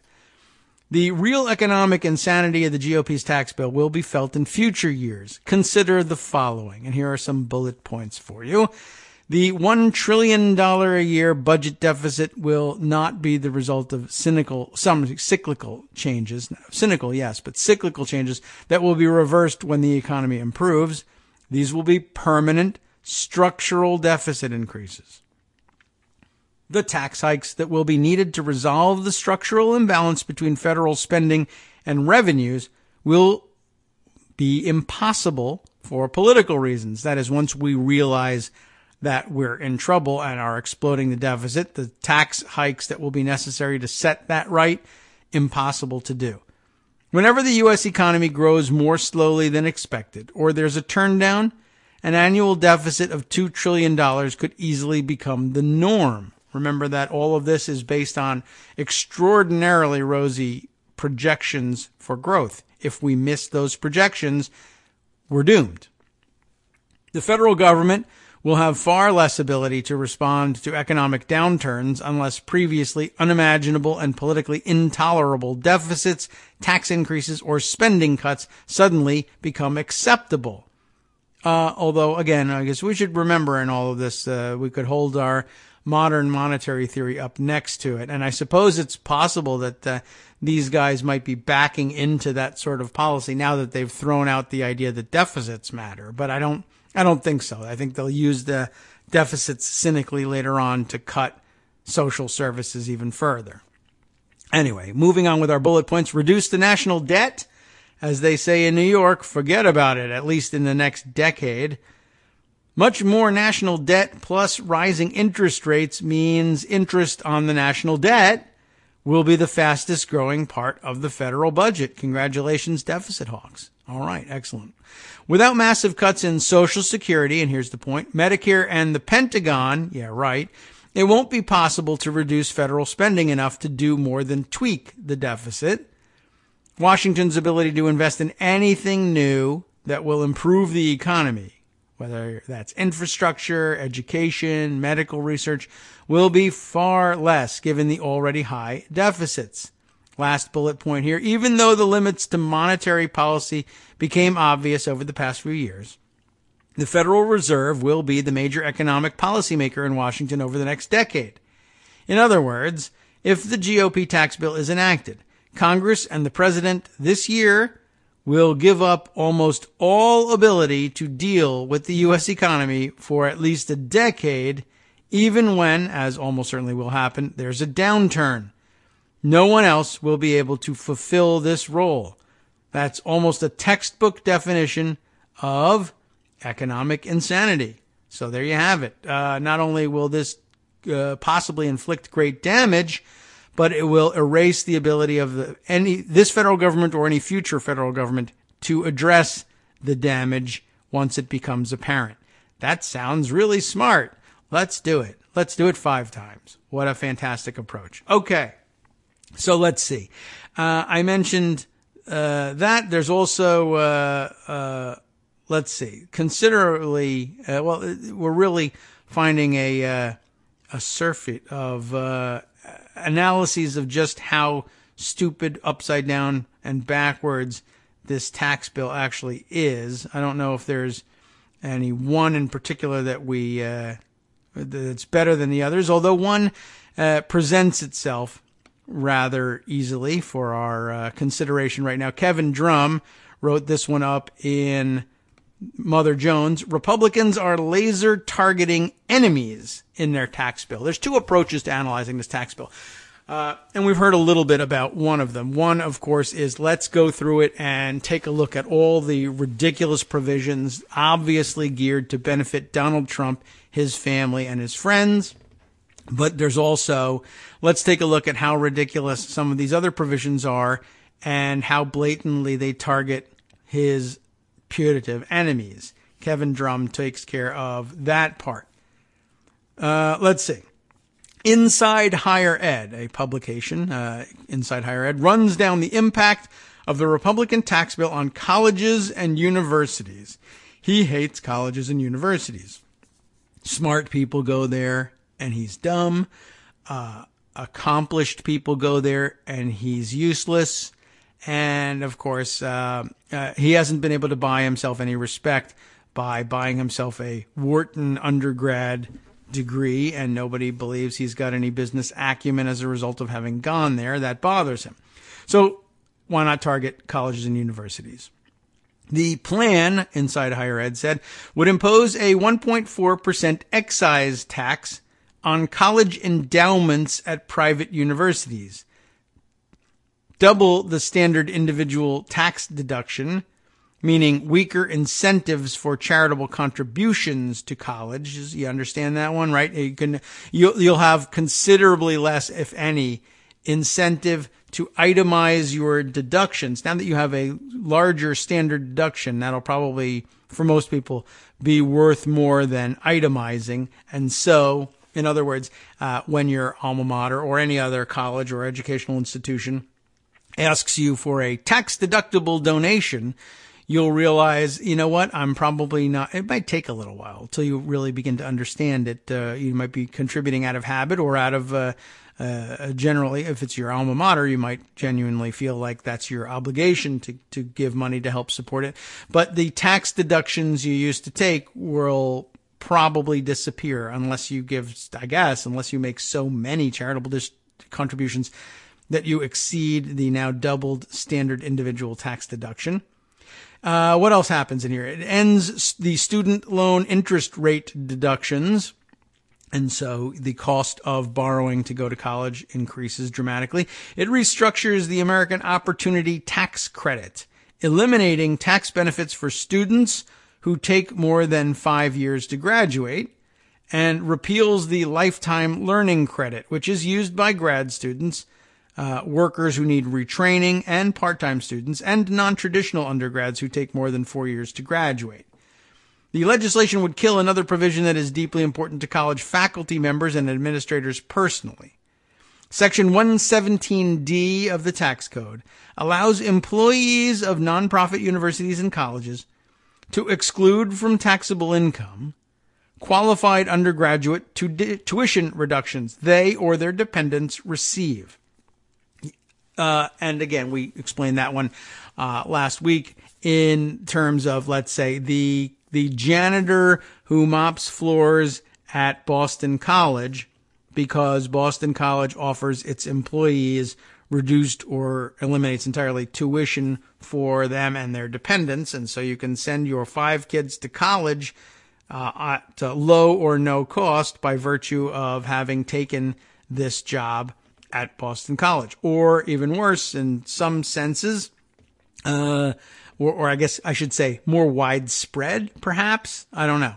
In any case, I suppose there's no point in saying even worse. I guess in addition to this, graduate students who work as teaching assistants or who are doctoral candidates who basically subsist on tuition benefits and stipends, small stipends that their colleges and universities afford to them for living expenses, will no longer be able to exclude the tuition benefits from their income. So lots of people were illustrating, for instance, as a PhD candidate, they might have been working with their department and working as a teaching assistant, teaching undergraduate classes, etc., living on a stipend of $30-something thousand per year for living expenses, and having the college waive some $25,000 to $50,000 worth of annual tuition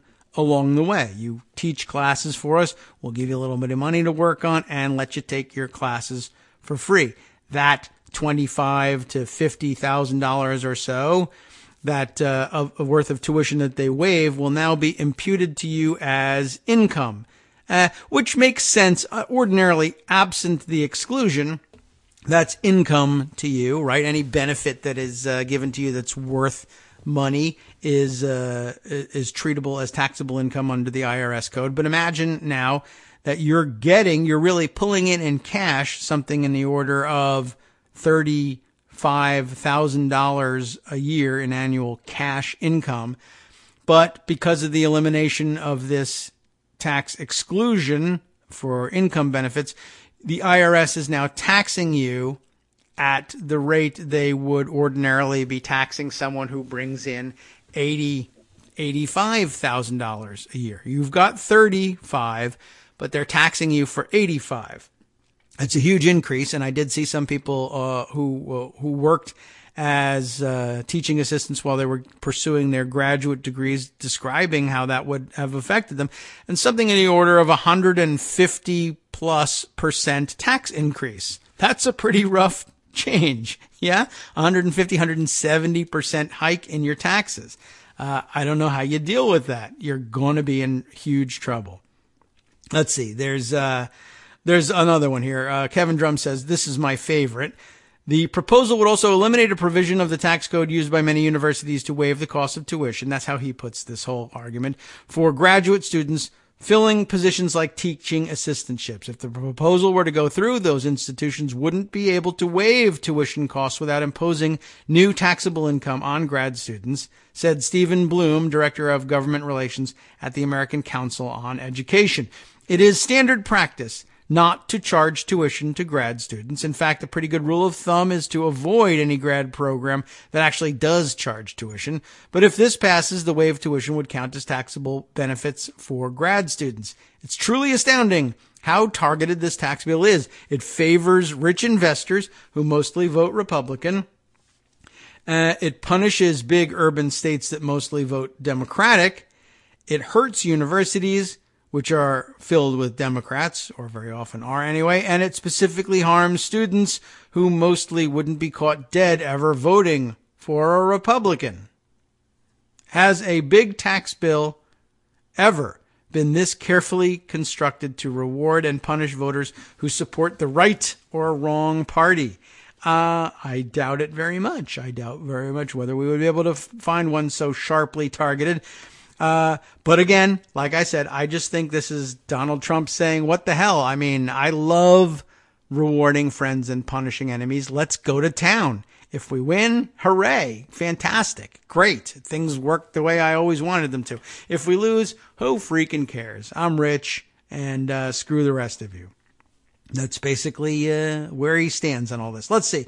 What else might we shoehorn in there? Let's throw the Daily Beast piece in there that I mentioned up at the top of the show about nepotism. Lachlan Markay on this one. Make nepotism great again. 20 families got jobs under Trump. See, he's creating jobs. Now, I bet you he was giving jobs to people who were already awfully rich.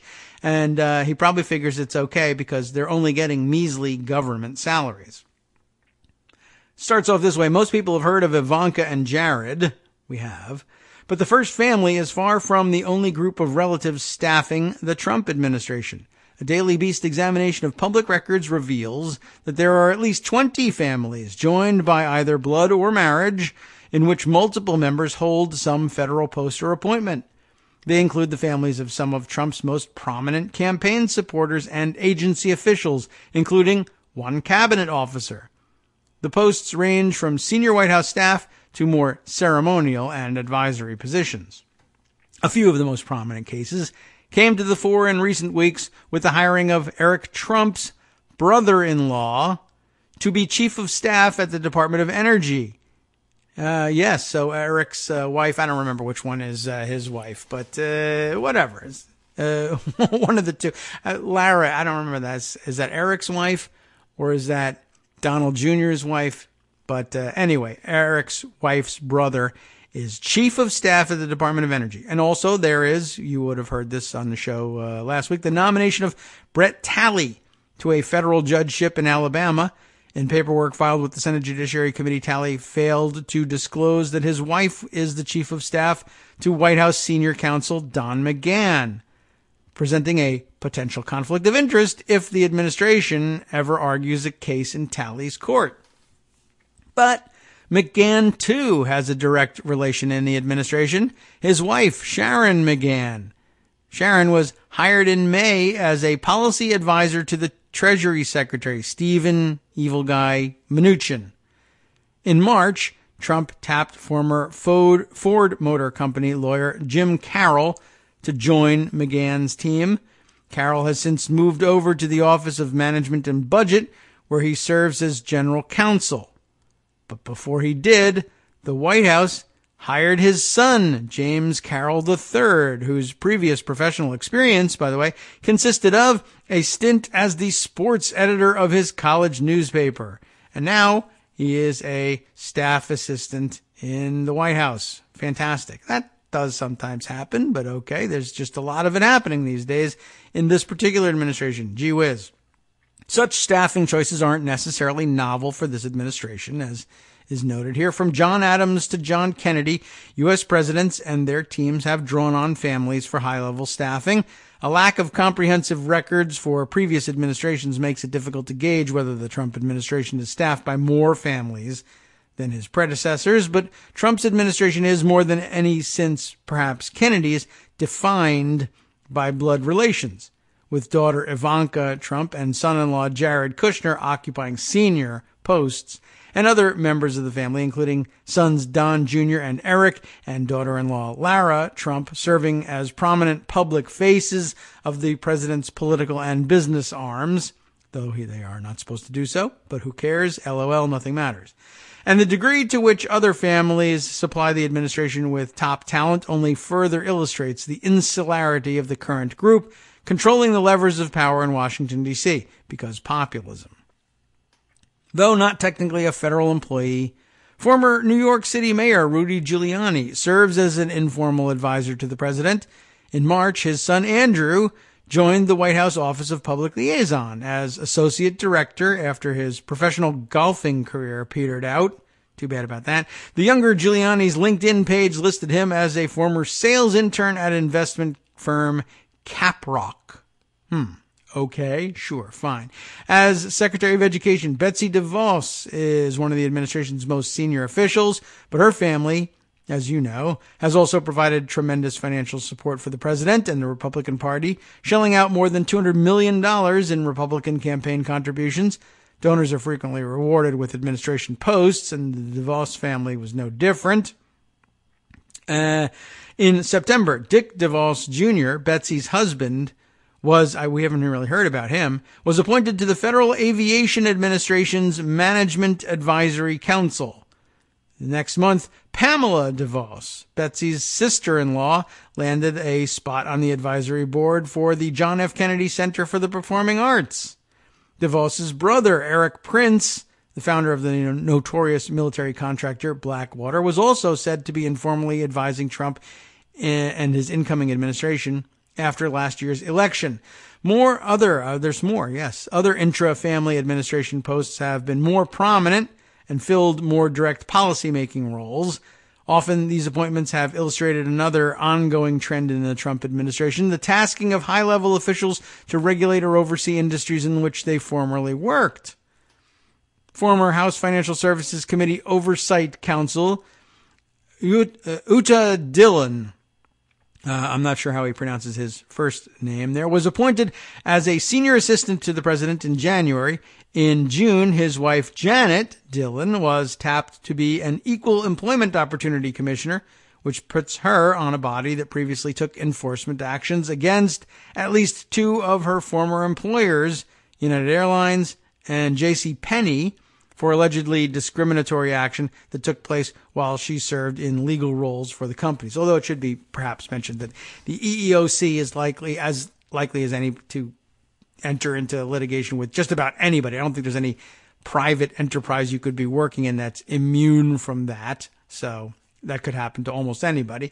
Pamela Patenaude, I'm guessing, Patenaude, P-A-T-E-N-A-U-D-E, Trump's Deputy Secretary of Housing and Urban Development, didn't work in industry, but she led the J. Ronald Terwilliger Foundation, which promotes U.S. housing policy reforms. When she was nominated in April, her daughter, Megan, was already a deputy assistant for scheduling to Vice President Mike Pence. By the time she was confirmed to the HUD post in September, another of her daughters, Caitlin, had been hired as a policy advisor at the Department of Health and Human Services. Other Trump administration families appear to have followed their principles into federal government. Sisters Millen and Sidney Hupp, H-U-P-P, both worked on Environmental Protection Agency Chief Scott Pruitt's campaign for Oklahoma Attorney General. Sidney Hupp is now Pruitt's executive scheduler, and her sister is the EPA's director for scheduling in advance. Jennifer Pavlik, likewise, followed her former boss into the administration, and that happens, right? She was Pence's chief of staff in the Indiana governor's mansion and now serves as the vice president's deputy chief of staff. She joined the administration in January, and a few months later, her husband followed. Brian Pavlik, a former concessions program manager for the Indiana State Park System, was hired as a special assistant to the National Park Service. Moving on up. At least one familial Trump official is no longer in the job. A few months after White House advisor Sebastian Gorka joined the administration, his wife, Catherine Gorka, landed a job at the Department of Homeland Security. She remains in that post, but her husband was unceremoniously ousted in August. As she continues advising high-level government officials, Sebastian Gorka has been relegated to an advisory position at a group run by Pizzagate conspiracy theorists. He was recently pictured parking his car on a sidewalk in Virginia. I don't really know what relevance that has to anything, but whatever. I'm glad to know that that's the case. All right. Let's see. Is there more here? It sort of seems like a weird place to end. I don't know if I felt like we got to 20 on that one, but no indication that the article continues here.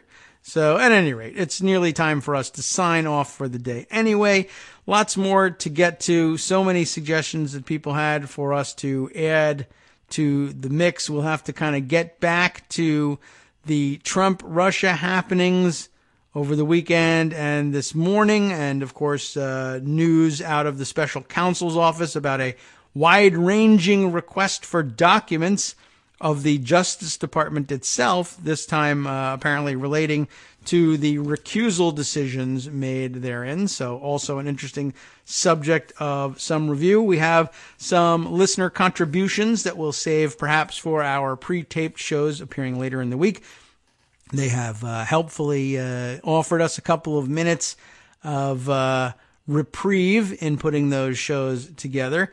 And let's see, a lot more, of course, some very interesting, like I said, Trump-Russia developments, and interesting story about Corey Lewandowski and how he handles himself in Washington. It appears he's taken a cue from Steve Bannon in establishing the embassy for himself, as it were, in Washington, D.C., a pricey townhome that he can stay in while he's in town and run some businesses out of, and when necessary to put some distance between himself and those businesses, he can pretend he knows nothing about them. Very weird. We'll catch up on all of that. And of course, I don't even know how to say this exactly, but is it big development or not? Anyway, over the end of last week and in through the weekend into Monday, it seems lots of focus on the money laundering aspect of the Trump-Russia story and the Trump investigations.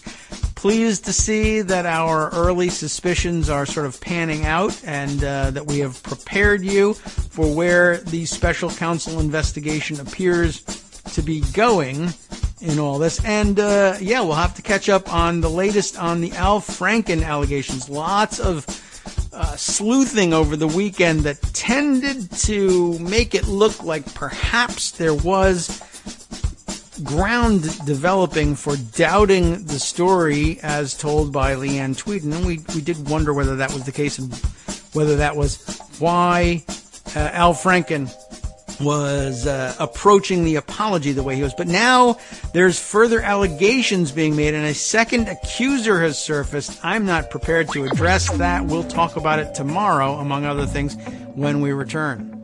From Daily Kos Radio on netrootsradio.com.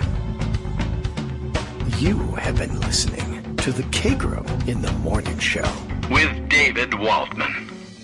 So I will at least mention that, yes, this new allegation against Al Franken would be the first one made alleging inappropriate behavior while he was a senator. We'll see if we can't get to the bottom of it or whether other people get to the bottom of it before we return to the air tomorrow in this shortened week. We'll see you then.